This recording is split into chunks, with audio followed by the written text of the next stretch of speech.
All right. The technical aspects of all this universe that we're in. So we're here asking and answering questions, and see whether or not. All right. All right, everyone. All right.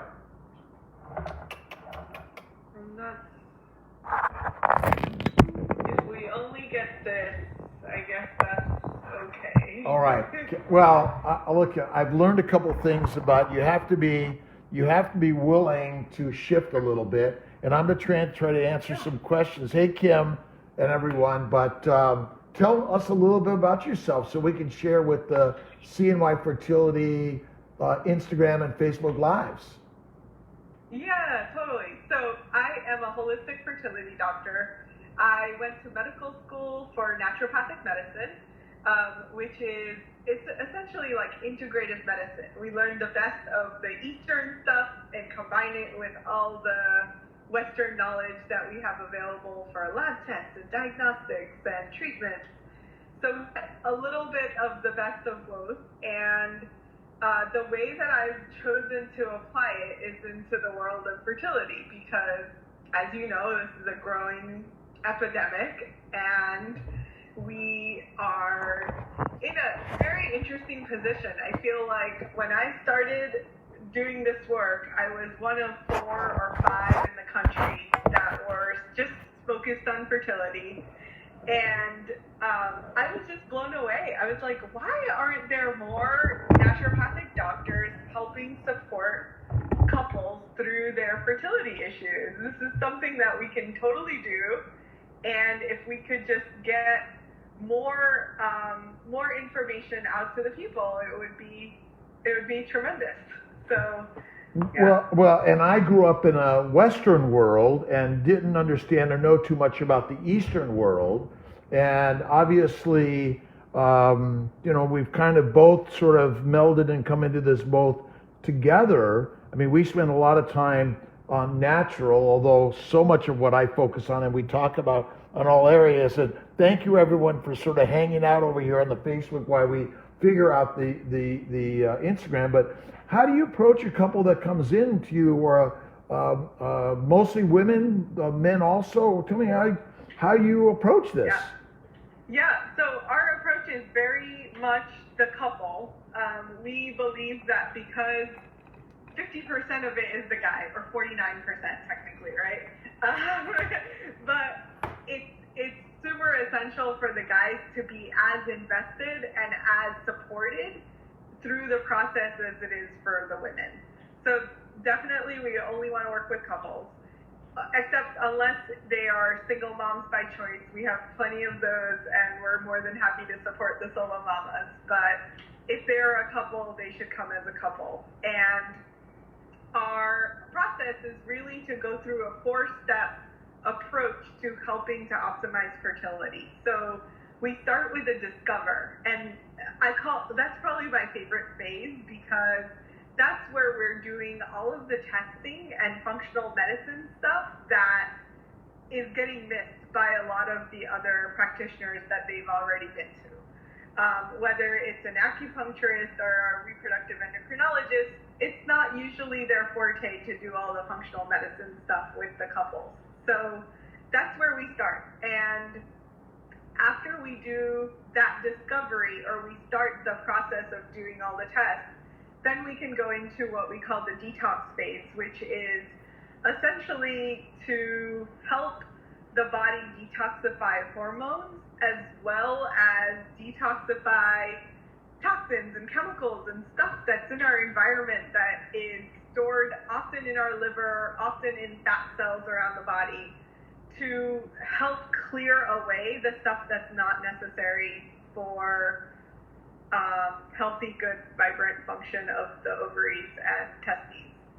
So we will do that, and then the next phase is the rebalance phase, and that's really where we focus in on all the things vital to fertility. So that starts with obviously hormone rebalance related to estrogen, progesterone, testosterone, etc., but also considering the thyroid and adrenals and pituitary as significant components to the balance of endocrine system throughout the body. What type of questions sort of help you know how much toxins are in their internal environment? What type of questions are you looking for?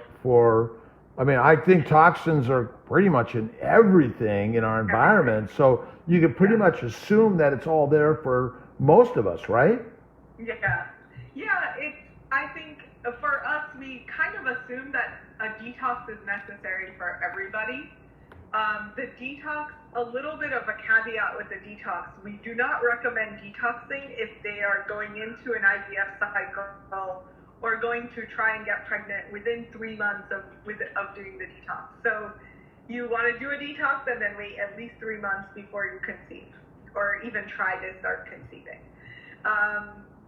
The detox, we tailor the detox to each person. So you could have a person that needs a like extreme detox of like, let's eliminate your food for a little while and do like a juice fast or something like that, to the other extreme where if you have someone who is thin, wiry, they don't have a lot of weight to lose, they don't have a lot of extra, in that case they would probably be recommended a very different detox, which might be like, let's do some gentle things to support a dietary shift while really supporting your liver. We can use things like glutathione, which are amazing to help support the liver while helping to improve egg quality. So we can kind of determine which type of detox is optimal for each person. So there's no one amazing detox for everyone. I think when our approach is like so much, let's tailor this to what this person in front of us needs. So we just want to make sure that we keep it into perspective of like what's happening for them. Often, I will say almost across the board, everybody needs to detox their home, and women, their healthcare, body care, skincare products. So we use too much fake stuff in our homes and our bodies. But really, one quick while you're going on, just tell us your full first and last name, the name of your practice, and your website. And we'll repeat that as we go. Would you mind? Yeah, not a problem. So my first name is Omatma. So I just go by Dr. Om since my name is so challenging for most people. And my last name is Simmons, but you probably won't find anything about that because I just go by Dr. Om, Dr. Omatma. And our website is holisticfertilitycenter.com. And how long have you been in Berkeley in the Bay Area, California? I moved out here in 2008, so I've been here for 12 years now. And so I want to get back to sort of the detox and so what do you need to know about my environment that would be helpful in directing? My wife and I can't get pregnant. We've been trying for 5 years. She's 39 and I'm 42. Can you tell? What type of things about the environment do you need to know, and how you can change it? Yeah, so you definitely want to focus in on what's in your environment. So what do you use for your cleaning products? Go through all of the different products that you use around the house to clean whatever, and make sure that they're clean. And often the thing about household care products as well as body care and makeup, they can say natural on the front, and it has nothing to do with what the ingredients are, right? So that's where they get most people is like, but it says natural. And my response is, and we can read the ingredients and it's all chemicals. So we really want to make sure that all of the chemicals in our environment just go away. Like, we can replace every chemical with something completely natural. And my approach is, if you're not sure, just like look at the ingredients. Do you recognize what it says? Does it say tea tree oil, or does it say blubbity blubbity 16XC ethanol, whatever? And if you can't read it, can't recognize it, it's a chemical. Do you have on your website, or can you tell us a little bit, what are the products that we should be buying to do that? Or how do you use natural products that like are from fats and oils and plants that we can do that ourselves? If we want to do it ourselves, the easiest thing is vinegar and baking soda and baking powder. We'll pretty much clean anything. So you can add a few drops of little essential oil if you want to make it smell good, and you're done. So those things are easy. I am not the pro in making other like specialty things, but there are like you can look on Amazon for an easy like DIY home care, DIY skincare. And most of those things that you can make at home are going to be relatively natural because you're not going to be expected to buy chemicals to make some skincare product at home, right? It's just not a thing. So that makes our lives very easy. Brooke Gilbert looks like she said Norwex, Norwex. I'm apple cider vinegar. Jess, the general, sharing some ideas. And the beauty is, by the way, is that our groups probably have so many great ideas to bring to the table to help in that. How about what are your dietary thoughts? And I'm a crazy man on keto, but I always admit that I'm going my way, but there are infinite other ways that people find success with. Yeah. I think, so for my patients, our usual recommendation is let's customize the diet to what you need. And often that is based on testing the gut microbiome, testing the food sensitivities for people in blood, to really figure out, are there things that they are eating that is causing inflammation, and the body is reacting to it as if it's a toxin. And the funny story that I can tell you is I probably have at least 7 patients that out of like hundreds that we've tested that think they're eating great, right? They think, oh my God, everything's organic, healthy, amazing. Healthy. Yeah, everything's healthy. And we'll often do this like food sensitivity test, and they have come back with things like kale, broccoli, tomatoes. No. Like things that you would never eliminate, right? Like kale is probably the healthiest thing you could eat, is the assumption that most of us have. But it's not healthy for you if your immune system is reacting to it. So often in the case of women who have had miscarriages, or women who can't get pregnant but there's no real reason, so it's like that unexplained infertility type of thing, when they have that going on, it's really easy for us to sit down with them and say, okay, you eat this super healthy diet, yet you have stomach pains, you have joint inflammation, you have some other symptoms that are telling us that probably your gut is not functioning as well as it could, and something in the immune system is reacting. And often we address it, and the next time they get pregnant, they have a healthy pregnancy. Is that a simple blood test for the food sensitivity area?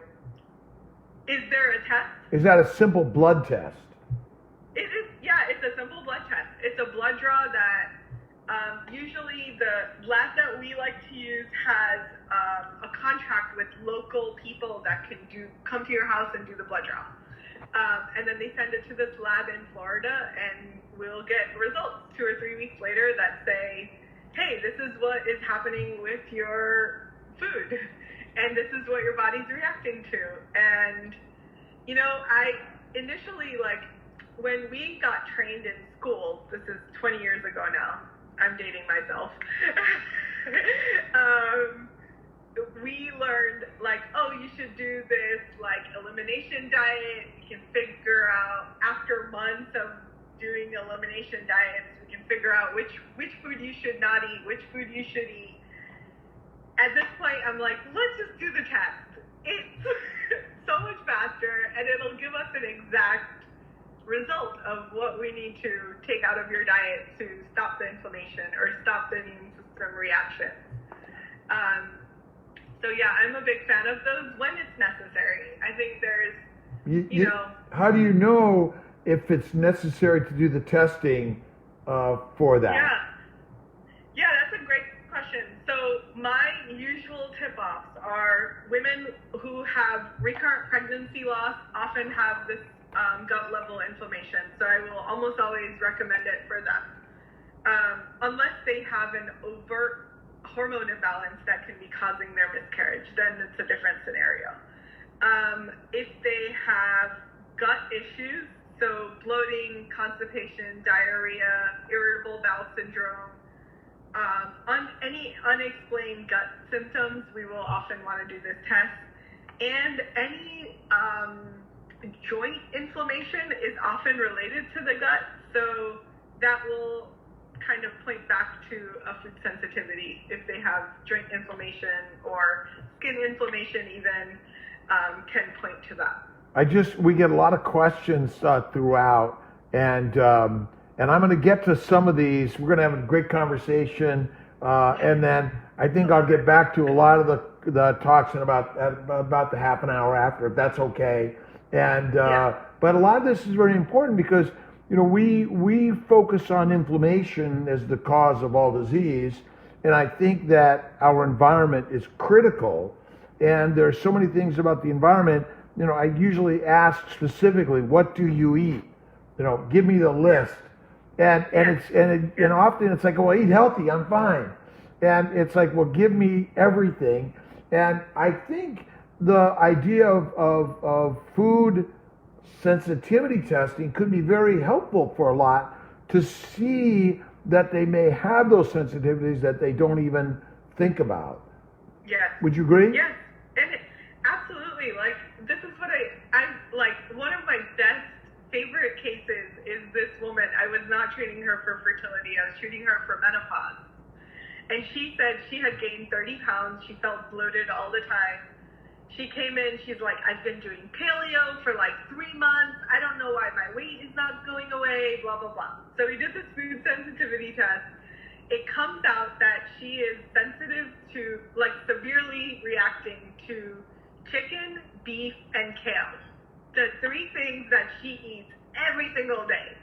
She's like, oh my God, what do I eat? And we tailored her diet to being paleo still, but eating very differently than what she was eating. She came back 3 weeks later. This woman looked like a completely different person. She's like, my menopause symptoms, gone. My weight that I had gained, gone. I don't know what you did, but I feel amazing. I look 10 years younger. And that was, it's probably like the most, the case that stands out for me the most because it was just so drastic. Our fertility patients noticed, I actually had a patient today who has amenorrhea for, I think, about 5 years. She's not had a cycle. And we started working on her hormones. We actually ended up doing food sensitivities. We found out she has candida. So we had been treating her candida. I saw her after 2 months. She kind of was like, okay, I'm going to follow what you're telling me for 2 months, and I'll see you in a couple months. She came back. She's like, my skin is totally clear. This is the best my skin has looked in ages. And period came back. How do you normally treat those? Amazing. How was the treatment? So we treated her with an anti-candida diet, and Which is, gave what's her an a anti-candida supplement. diet? No sugar, which is really hard for her. Absolutely no sugar. And she's eating protein, vegetables. She can have a small amount of beans or lentils, mostly protein and vegetables. And then we also gave her a herbal supplement called berberine. It's a really great extract of herbs that are high in berberine that help kill bacteria that are not good in the gut.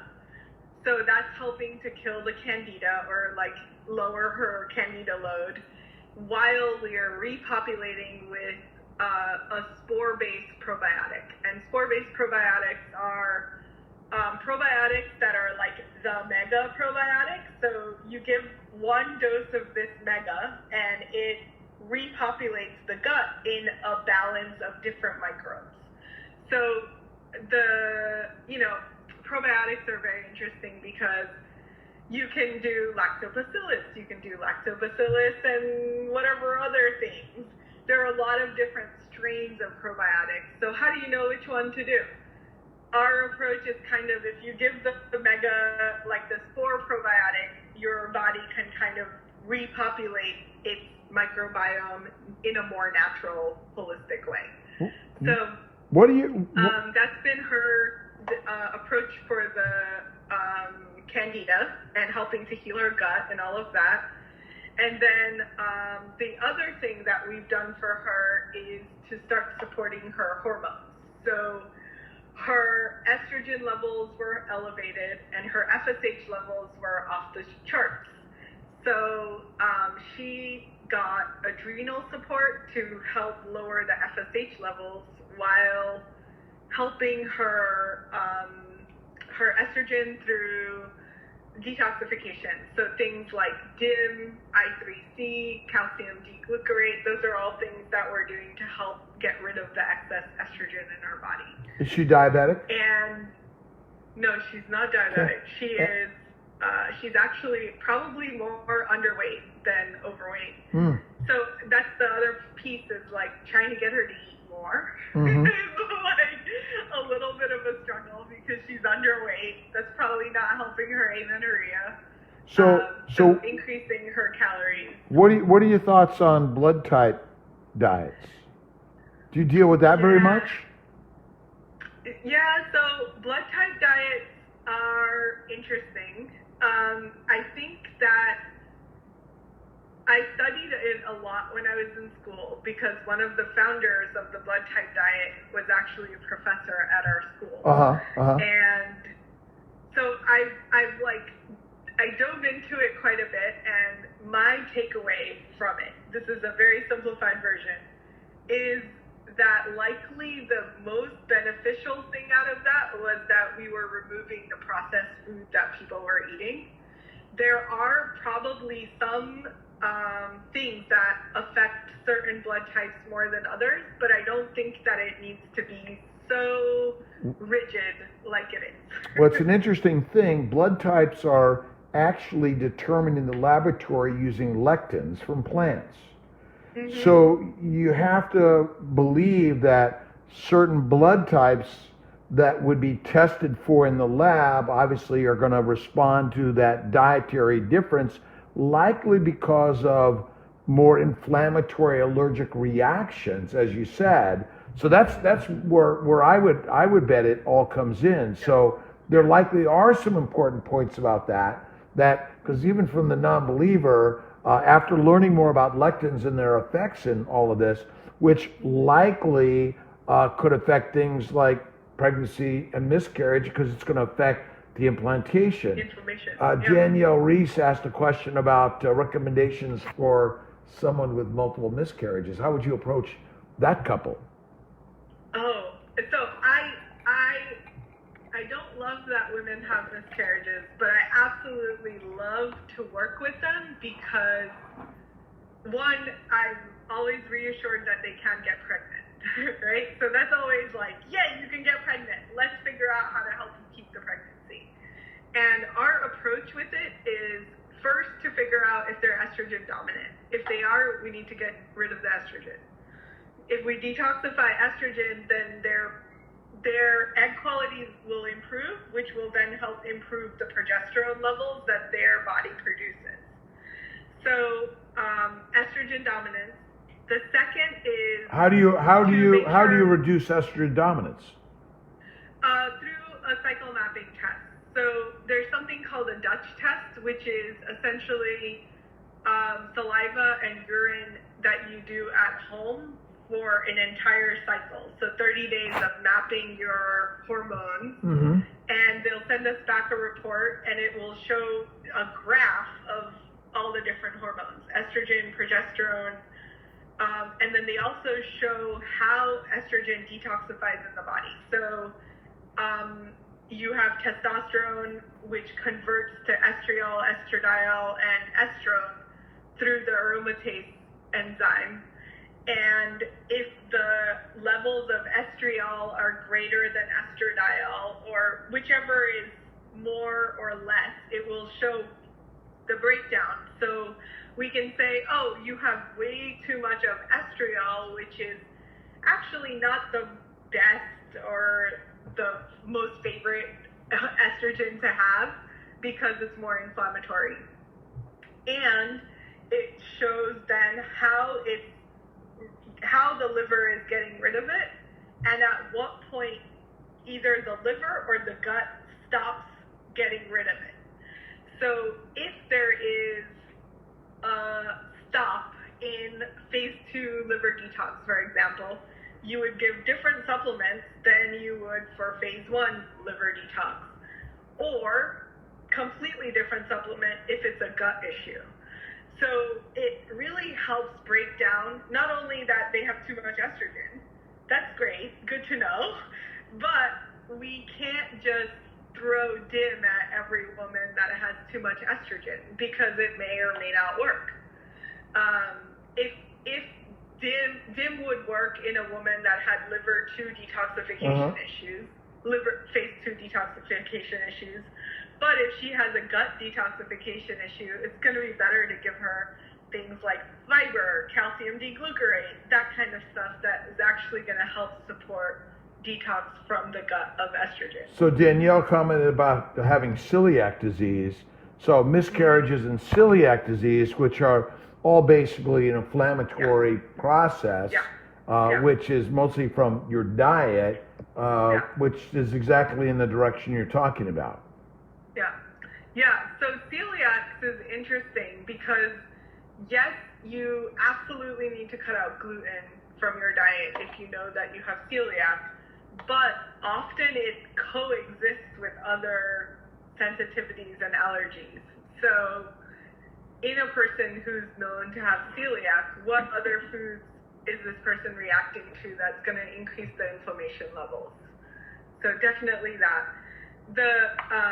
So going back to the miscarriages, the other cases or things that we work on, often women with hyperhomocysteine or women with MTHFR mutations, which is just the tip of the iceberg with genetics, those people will have higher rates of miscarriage. So if we know that someone has hyperhomocystinemia, we're going to help to give the nutrients that are going to support the genetic pathways of getting rid of homocysteine, which then will help lower the homocysteine levels, which then helps decrease the miscarriage risk. And then the last, or not the last, but the other often thing that we find is couples who have had miscarriages, the guy often has high blood sugar or insulin imbalances. So and this is like super awesome because I just saw a paper on how men's blood sugar imbalances are related to how well that pregnancy outcome goes. Bad sperm, bad egg, bad embryo. All go together. Exactly. So it's really like, not ignoring the other part of the equation and knowing that it's making such a difference to help these men often are overweight. They have the blood sugar issues. They eat crappy diets. They've been told, oh, we just need you for the sperm, and your sperm look great. And my response has always been, but why wouldn't we optimize their health anyway? Because even if the sperm look great, they may not be. We're not doing like any great studies on the sperm beyond motility, morphology, and count. So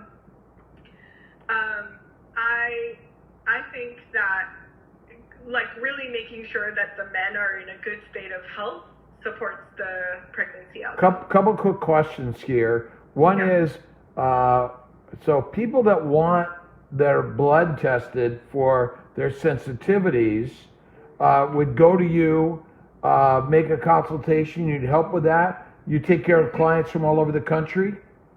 We do. You can do that, correct? So the only, and I know you guys are in New York, so the only weird caveat is most of our functional medicine tests are not allowed in New York. So we have bypass. New York's a quirky spot for sure. Yeah. That's why I'm here. What's up with you guys? I'm from LA, so I don't know. I showed up here and it's like, okay, this crazy place, but yeah, is what it is. But if you're in New York, what do? You can't get them here. You got to go out of the state in order to get it. Yeah, so our patients that are in New York will usually fly out for a visit, and we can do the blood draw when they're in town. Or we've had people that are like, well, I can't get to California anytime soon, but I can hop over the border to New Jersey or whatever, and they can take it there. And so they can go somewhere the blood will be drawn, how do they get the test results? Can you? Oh, the test results are going to be emailed to us. So all right. Once we get the results, then we set up an appointment to review the results, create a plan, kind of put the things in motion that are going to help get them to their end goal. All right. So really the best place is to go to your website, which is? holisticfertilitycenter.com. Okay. So that's really important. And just one more question. Thank you for being on with us and sharing your knowledge. It's really amazing. Let's see here. Live video ended.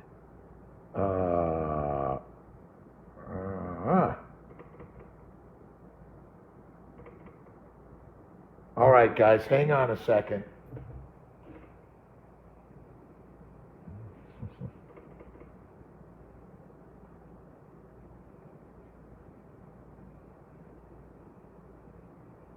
We'll just do that. It may have been we were talking about testing outside of New York, and I don't know what the craziness is. How are we doing on the Facebook side? I apologize for the coming and going. I'm going to say goodbye, and hang on a second. These things all happen with this whole process.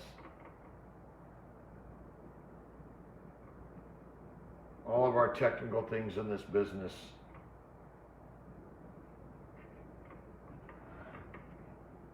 I'm going to stay on a little longer, answer some questions that I've been missing, by the way. All right, we're going to try one more time. Just finish up here with Dr. Ohm, by the way. Let's see if I can do this. I don't know, it's a little brightness there for some reason, but all right, guys.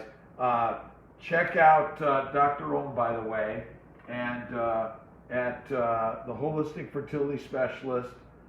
She's really awesome, and I'm going to answer a few more questions here while we're on, but a lot of stuff that is different than how I approach it, but we wanted to bring Dr. Ohm on to give some different approaches to the whole process, because we have to remember that we all approach this way differently.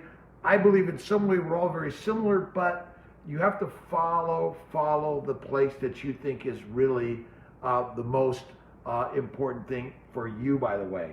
Holistic Fertility Doctor says hi.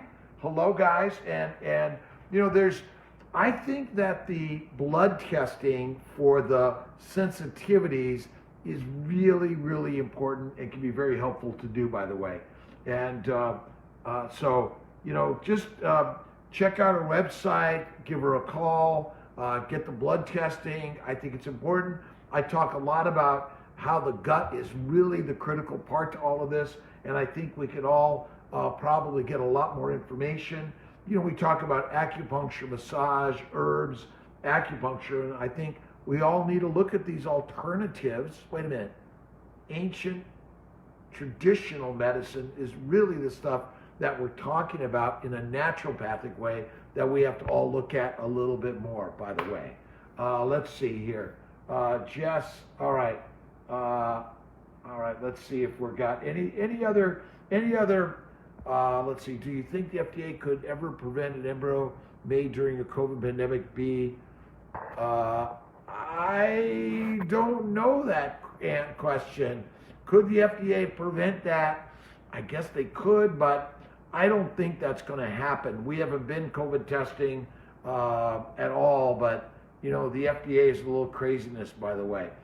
By the way, we're working diligently to help everyone get into the system quickly, not have to wait weeks or months at all. Once you get your meds, you call it your cycle, we're going to work to get you into the system reasonably quickly. We're not postponing or canceling anyone in this process, by the way. Let's see.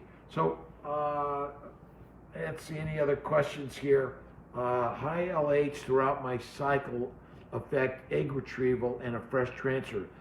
Many women with PCOS, polycystic ovarian syndrome, do have high LHs, and so they don't seem to in general, but this might be where Lupron comes in, a long protocol, or the birth control pill followed by Lupron might be important there, by the way.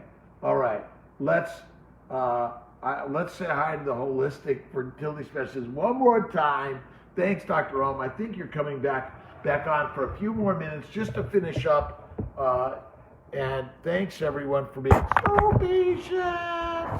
All right, sorry, me and pressing buttons and getting all this right, and it's all right. These things happen in all of this, and so maybe we just finish up and just a kind of closing remarks, and you know how important what you have to share in the holistic aspects, which obviously we're dealing with the surgeries, the shots, the pills, ovulation induction, egg retrievals, transfers, gestational carriers, but what can we do to get our bodies in the very best shape first?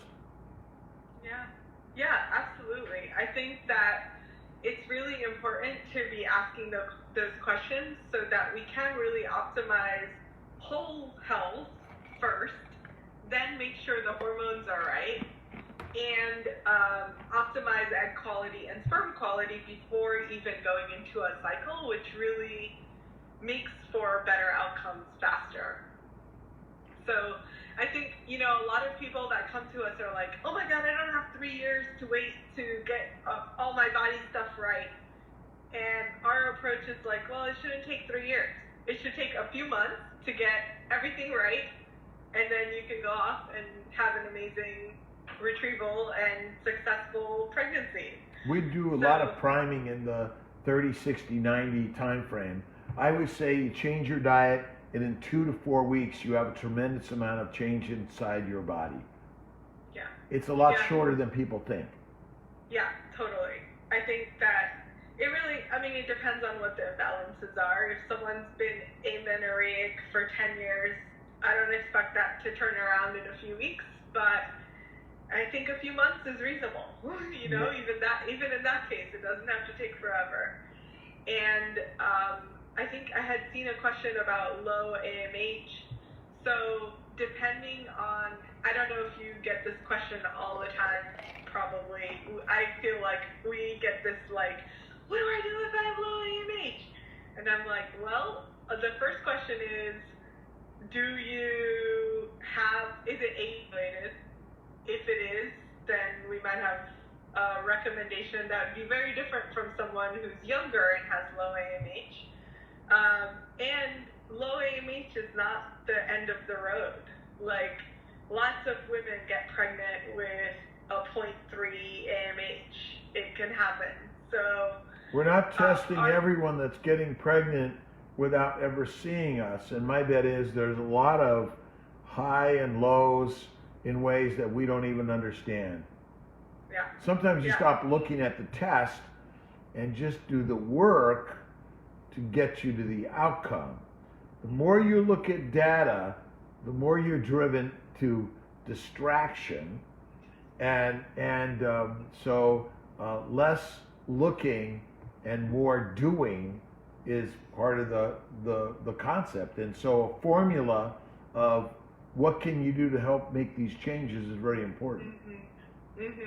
Yeah, and really looking at the big picture. You might have low AMH, but the rest of your things are way better than someone who has high FSH and normal AMH. That's like often much harder of a journey for someone to help lower their FSH and optimize their egg quality. So yeah, I feel like you probably share this view, like fertility it's fascinating because it's so complex and every little shift can help shift the whole outcome. So it's, like remembering that none of these hormones are in silos. They are all interacting and relating and connecting with each other all the time. But if we can simplify the process and really break it down to the simple components, we can make it an easier journey. And that's what we really want the work to do, because Western medicine is way too complicated. Way too complicated. We want to simplify it. And that's it.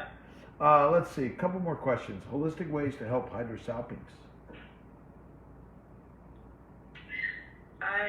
That's not something I would say that we treat. I would say that I've seen acupuncture. So my theory, the human body can work to heal itself, can't it? Yes. And so anything we can do to reduce inflammation and help blood flow, to allow the body to heal thyself. That's much of what we're working to do. But things like acupuncture, massage, dietary changes, herbal medicines, all of these things I think can be very, very helpful in all of this. So, and by the way, somehow we shut down for a moment and we were all kicked off of the Instagram. They got a hold of us. Maybe we're talking about testing in New York, and they're like, okay, you guys are not going to tell people how to do that and stuff. But I really want to just say thank you very, very, very, very much for joining us. Thanks for having me. It really is a pleasure, and so much of what you're bringing to play here is so important. Holistic Fertility Doctor, we appreciate it. And your website, one more time, is holisticfertilitycenter.com. Right, and so if you're interested in finding more about other naturopathic ways, testing for food sensitivities, hormonal balances, you might please go ahead and check that out. And namaste. Namaste. All right, we look forward to working with you and talking more, Dr. Allman. All right, good. Yeah. God bless to everyone. All right, take care, everyone. God bless.